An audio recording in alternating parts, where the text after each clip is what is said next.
আর guys আমি তোমাদেরকে একটু বলে দেই, চিতার মানে ওকে দাফন করা হবে হচ্ছে ওর ফেনীতে, ওর গ্রাম যেখানে এলনা পাথর, ছাগলনাইয়া ফেনী, এখানে।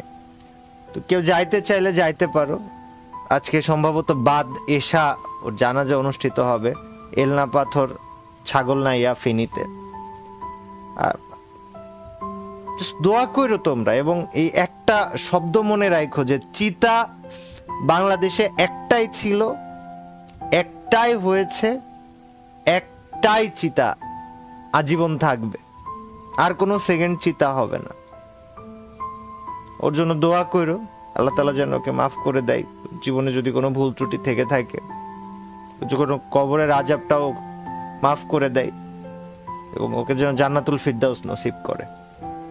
তোমরা চিতা নামটাকে ফ্রি ফায়ারের স্পোর্টসের ইতিহাসে আজীবন বাঁচায় রাখবা। তোমরা এই দায়িত্ব আমি নিচ্ছি, তোমাদেরকে দিচ্ছি, এবং ফ্রি ফায়ার যেন চিতাকে আলাদাভাবে রিকগনাইজেশন দেয়, যেন আজীবন স্পোর্টসের সাথে জেবি চিতা এই নামটা লেগে থাকে।